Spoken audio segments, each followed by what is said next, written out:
everyone, Ashley here, and we have some happy mail. I'm kind of doing 2 or 3 videos this week just because I didn't get one in last week. So these are, I got these from a lady on a forum.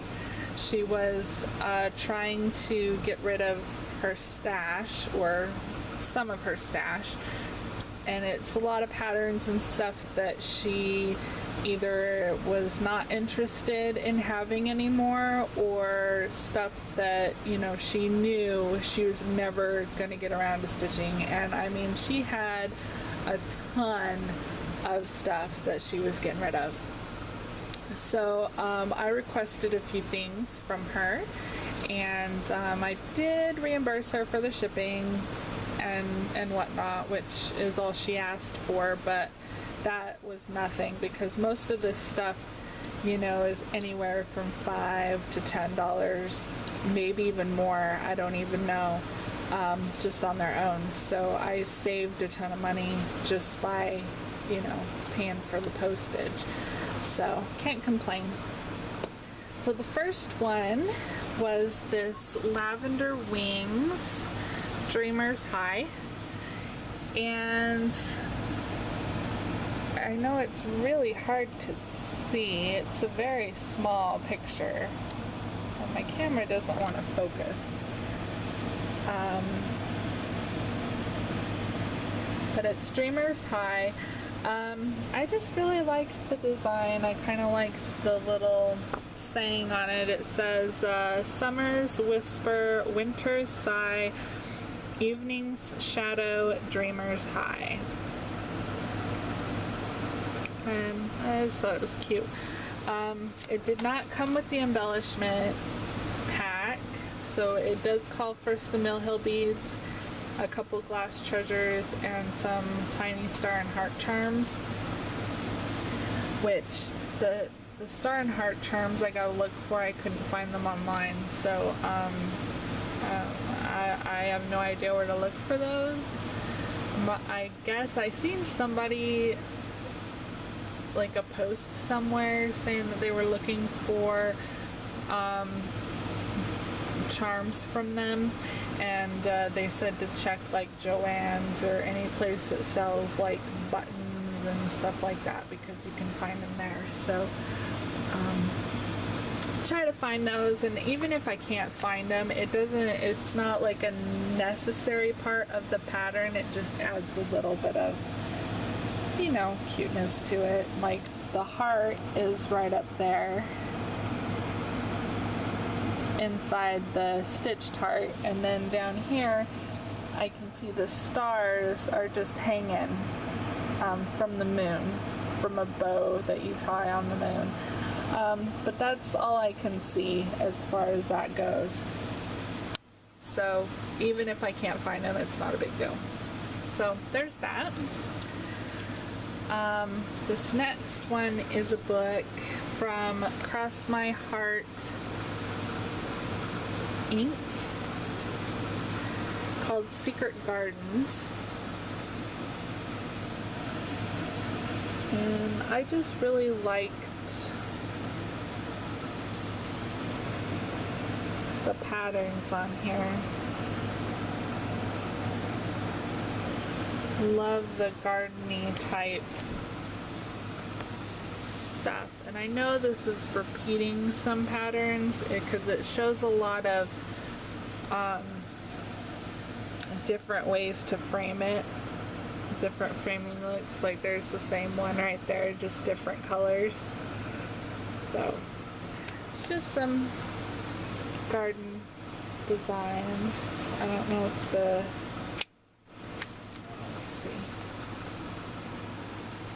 I guess these is just one of each of the patterns, minus one. But yeah, so there's that. And then this is another book from Cross My Heart Inc. and it's Fantasy Horses. So there's little carousel horses, Knight, a couple. Love the Pegasus. It's another carousel horse. Unicorn.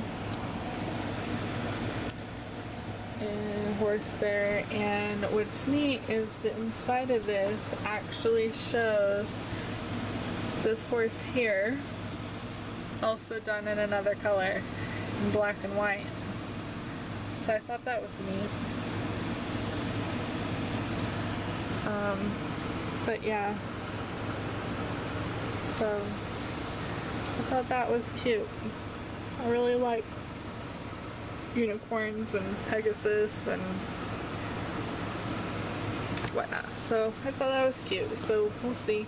I'll stitch in some of that stuff up. Then we have a Thomas Kinkade, and this is called Garden of Promise. And I really just liked the look of this, and I thought, I don't have anything Thomas Kinkade. But what I didn't notice is if you look really close, and I don't know if I'm able to catch this on camera, all the little flowers are done in French knots.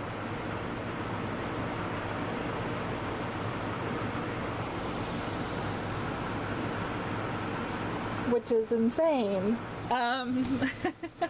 So that's gonna be interesting.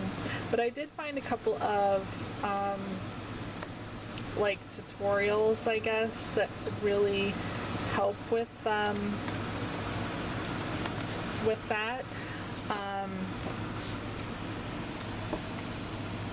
And I don't really have a problem with French knots. It's just been a long time since I've even tried to do one, so but they get easier as you go.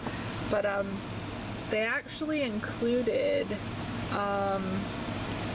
Mill Hill bead colors for use instead of the French knots. However, there's at least 2 or 3 of the colors that they didn't include.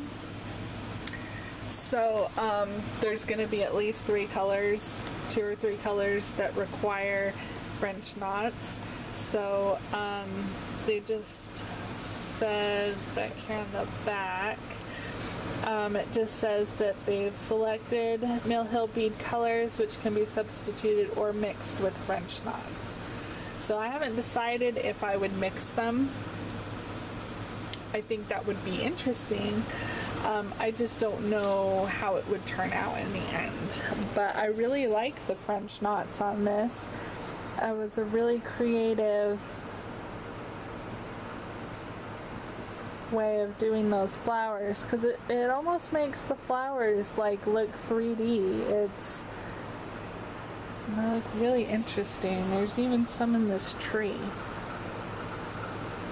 although they're hard to see, but yeah, it's just, oh, crazy. So anyway, so there's that. Then she had some Mirabilias, and so this one is Midsummer Night's Fairy. Yeah, Midsummer Night's Fairy by Nora Corbett. I really like the colors.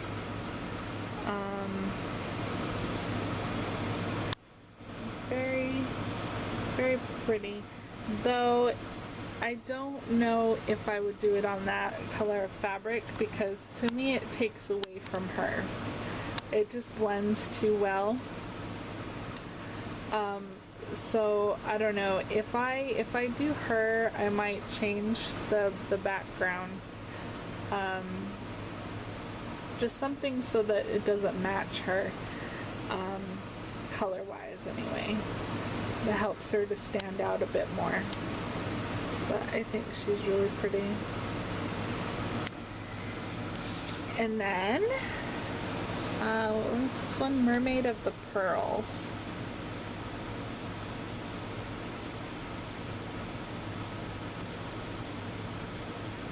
Which I've kind of already got it in my head that any of the mermaids I do, I'm definitely doing on hand-dyed fabrics. Just because the ones that I have seen on hand dyes, they look awesome. And if you get the right colors in there, it makes them look like they're underwater, which is even more fun. So I really like this. Now these two were not initially on my like, oh my gosh, Mirabilia, I want to stitch those list, but I do like them and they were free, so I'm not complaining at all. I will definitely stitch those up. I really like them. So yeah. So that's my little happy nail. I'll leave that there.